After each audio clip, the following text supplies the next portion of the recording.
But let's first talk about China's provocation on Independence Day of India. A scuffle that led to stone pelting by Chinese troops along the northern bank of the Pengongso Lake in Ladakh. Remember, this lake, 1/3 of it is in India, 2/3 of the lake is in China. But Chinese troops transgressed into Indian territory up to the Finger 4-point area.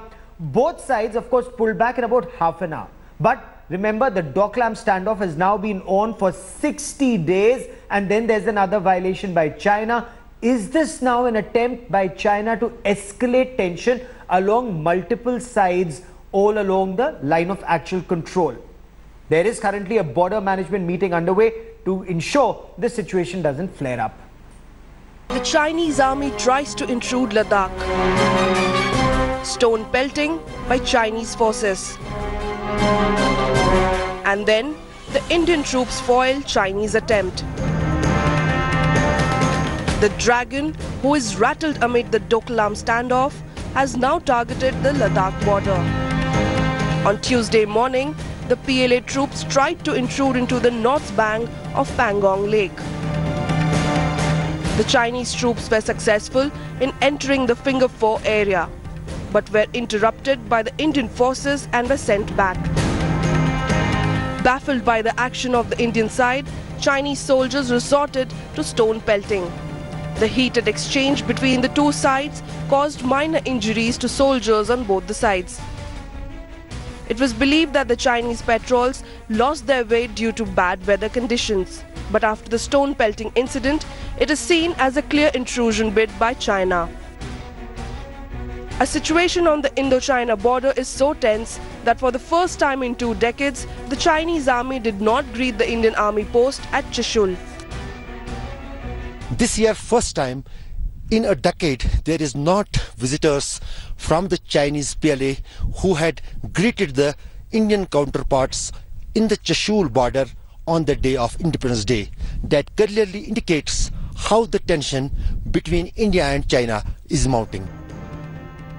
Earlier in the week, India Today had also reported about the Chinese PLA constructing a bridge near the LAC in Ladakh.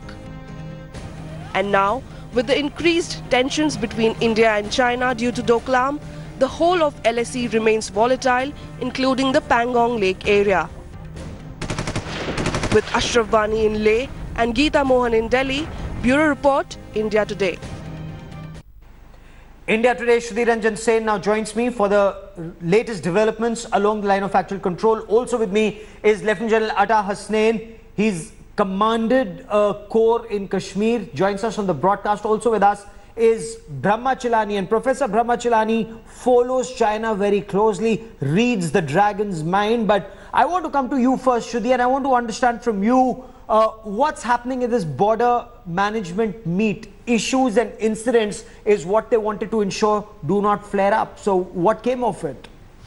Well, I mean, it's a clear indication, Gaurav, that both sides after yesterday's incident, and mind you, you have to underline that while scuffles are very normal, natural along the line of control, actual control between India and China, because much of it is disputed, scuffles are accepted, scuffles are seen, they are normal. Stone pelting, no, this is kind of unprecedented in a way. Although there are incidents, but there are very rare incidents where the stones have been pelted. It's a clear violation of the 2013 Border Defense Agreement. That being the background, what it means is that it is a very serious incident, indication of the tension that is there.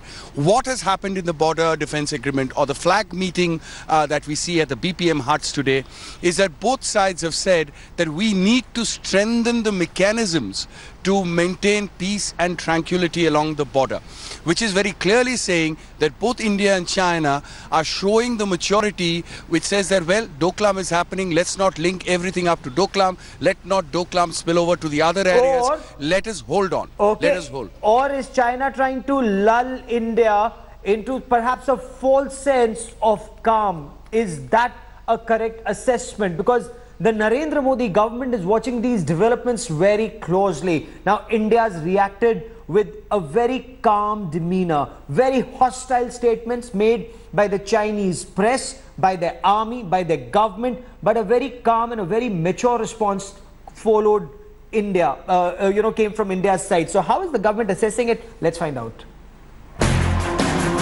Chinese troops came, they saw, and they flung stones. The disturbing incident reported first by India today, raising temperatures at India's high-altitude border with China and sending out a wave of shock and revulsion. As the country fights to understand China's low blow, the almost juvenile attempt to escalate sentiments on a disputed but otherwise peaceful border area. India today has accessed the first internal assessment conducted overnight by government intelligence agencies. A 5-point interpretation that lays down the contours of how India moves forward. First, intelligence agencies are clear that the use of stones was unprecedented and unusual, and the incident appears to be a deliberate attempt to provoke and heighten tension without use of lethal weapons. Second, troops coming face to face in Pangong Tso area not at all unusual and happens often due to non-delineation of border both on land and on lake surface. But use of force appears to be part of considered design. Third, agencies feel India cannot ignore a possible connection with what's happening in Doklam and that the Ladakh stone pelting by Chinese troops could be part of larger effort to fulfill veiled threat by the Chinese government to heighten tensions on other fronts along LAC. Fourth, the nature of incident threatens current protocol of peaceful resolution when troops come face to face at border. And finally, the incident throws a glaring question over how such an incident can be reasonably discussed at border patrol meetings.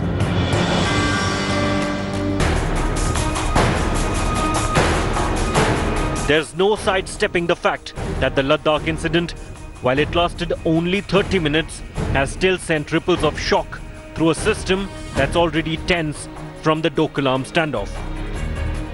And while a flag meeting between the two sides has resulted in an agreement to calm tensions following the Ladakh incident, there remains shock over how deliberate China's attempt apparently was to raise temperatures. With Shiv Arur in Delhi, Bureau Report, India Today. General Hasnain, how do you read China pelting stones at Indian forces in this area, in the Finger Four area?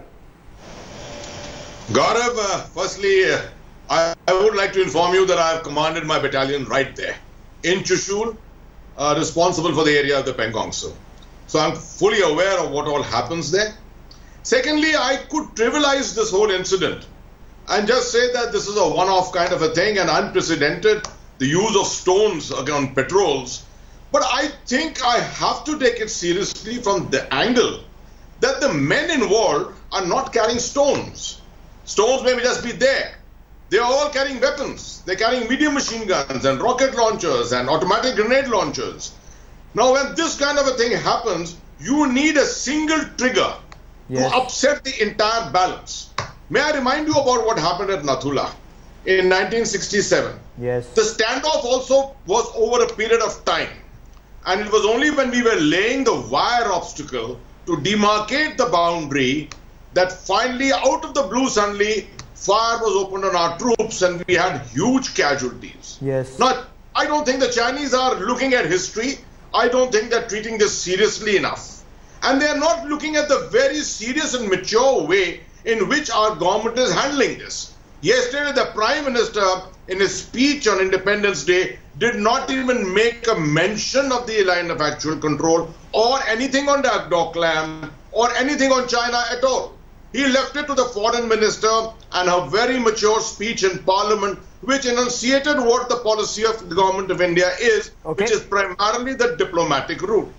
I think this is being childish, and China needs to be much more mature in its handling. Although, let me tell you also, at the end, that after Doklam in the last 2 weeks, I have been expecting that this will spread to some kind of an incident in Ladakh. And this is why, it's a cause for concern. You're spot on. You're spot on, General. Stay with me. General, stay with me. You're spot on.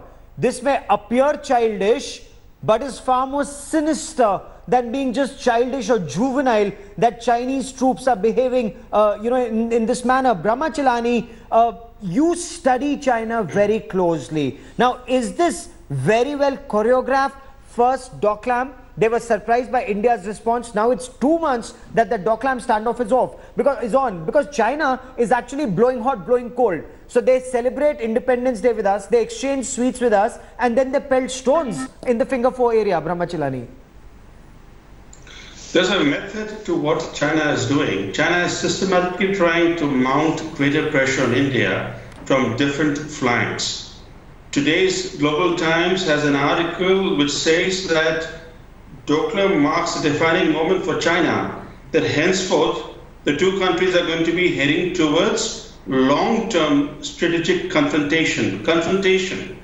So the Chinese look at Doklam as a defining moment because India has challenged China's preeminence in Asia. It has also dared Xi Jinping, the strongman. So China is looking for a way to punish India, but they don't know how to punish India. They are in a dilemma. Right now, They do not have the tactical surprise element. They do not have the ability to carry out a blitzkrieg against India because the Indian army is on alert.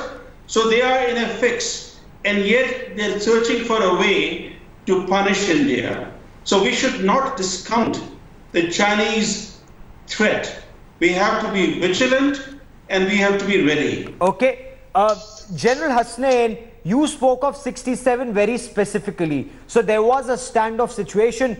Chinese soldiers opened fire on India. And for the next 3 days, there were artillery exchanges between India and China. We lost 80 troops. They lost, by their own account, close to 350 troops. But does it appear that they haven't learned their lesson either from Sikkim or from Sundarongchu in 86, 87? Or is it that they will continue to increase pressure points, mount this psyops and expect India to make a mistake and then do something else?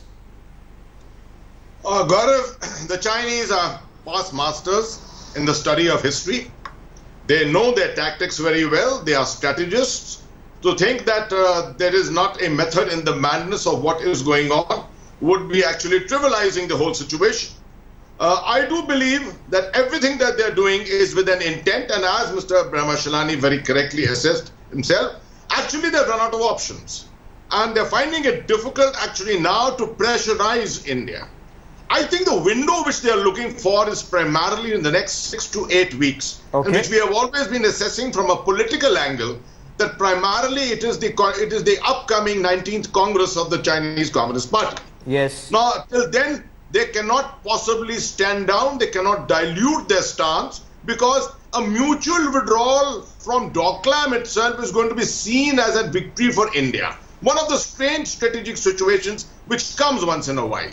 So till then, they are trying to make some efforts of keeping the temperatures high, threatening India. The same will be utilized through psychological warfare in the newspapers and Global Times. But I don't think they're going to go beyond that for the moment. Okay. So it's a law of diminishing returns, isn't it? Because for 2 months, Professor Chalani, day in and day out, we've had Global Times spewing venom. And perhaps now in this country, whatever the Chinese media writes is being treated with the contempt it deserves. You're right, and we should treat their almost daily threats with the contempt such threats deserve. But we can't ignore the fact that just in this month, there has been a barrage of warnings by the Chinese Defense and Foreign Ministries, by Xinhua News Agency, by the People's Daily, by the People's Army Liberation Daily, etc. Yes. The fact that such an extraordinary barrage of threats and warnings against India has come is something that India cannot discount.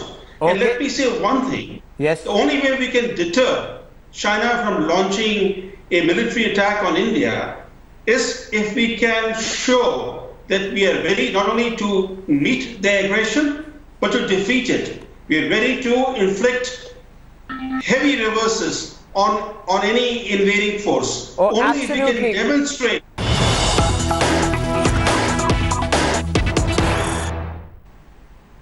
It's a massive diplomatic victory for India. Hizbul Mujahideen has been designated as a global terrorist organization by the United States State Department. Remember, Syed Salahuddin had already been declared a global terrorist.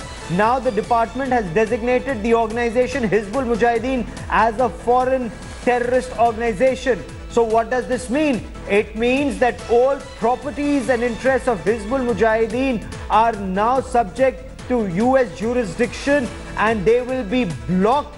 Any interests of the Hizbul Mujahideen in US territory cannot be used for terror activities. Now, this is a terrorist organization, and there you see its boss on your television screen. It's been operating in the Kashmir Valley since 1989. It's one of the largest and the oldest terrorist organizations, which is based in Pakistan and Pakistan occupied Kashmir.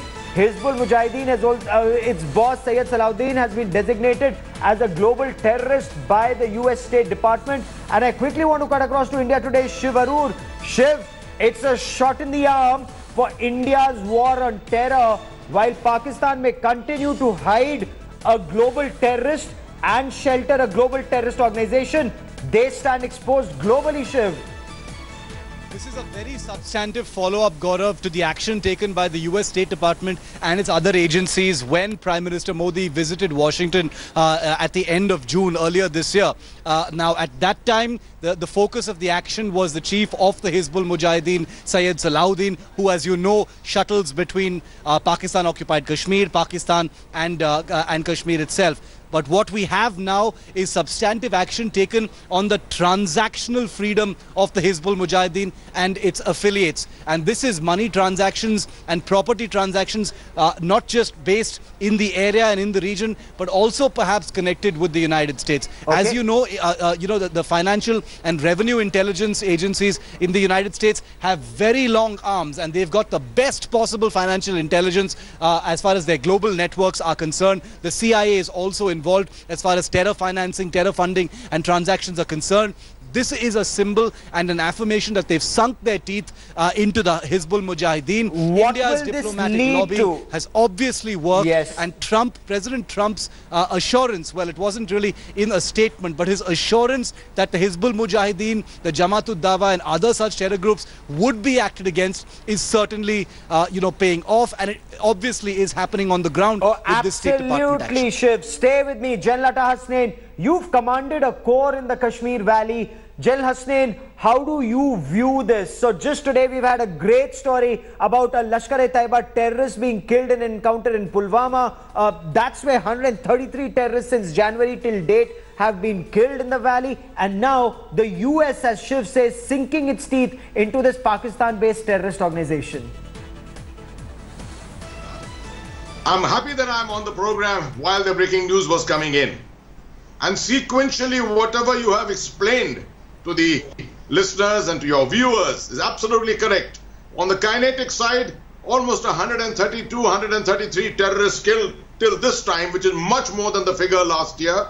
Shows that the Jammu and Kashmir police, the army, the CRPF have all got their act together despite all the problems of interference by the flash mobs at the various encounter sites. Secondly, we've been able to kill a large number of terrorist leaders so far. Thirdly, the NIA successfully pursuing the complete investigations against the Hurriyat and other financial networks. And now this breaking news which you have just brought in, the aspect of the Hizbul Mujahideen as an organization being declared a terrorist organization, a foreign terrorist organization. Psychologically, this is going to be a great hit, because you have to remember that all the time even Pakistan continues to maintain that an organization like the Hizbul Mujahideen is essentially a group of freedom fighters. But clearly isn't. Yes, it clearly isn't. And Shudi, the general says psychologically it's a shot in the arm. In more ways than one, it gives India more power to go out, hit out at terrorists and also target their support base in Pakistan. Well, yes, absolutely. I mean, it's not only a shot in the arm. I mean, this is what we have been saying all along, that the Hizbul Mujahideen is one of the most, active terror organizations there. And mind you, if you look at Kashmir today, and the general has served as the general officer commanding of the 15 Corps, looking at this entire area, he would know the number of recruitments that are happening. Much of the recruitment that we are seeing today is from the local youth. And who is recruiting? It is the Hizbul Mujahideen that is recruiting. By putting this entire group under the terror watch list or as a terror organization, it will be difficult to, move around the funds. And we all know when you dry out the funds for any terror organization, its training suffers, its recruitment will suffer. So it is going to be a big blow. And we also know that on the ground, there is a continuous, the armed forces are in an operational mode. Absolutely. Which is why. It's a big shot in the arm for security forces. Jallata Hasnain, Brahma Chilani, Shivarur and Sudhir Ranjan Sen, many thanks for joining me. At this point of time, there is a multi-pronged strategy that is on, not just to kill terrorists, but also squeeze its support base and funds, without which these terrorists cannot function and stone pelters cannot be funded to pelt stones. We'll track that story very closely. That is all I have time for on India First this evening. Many thanks for watching.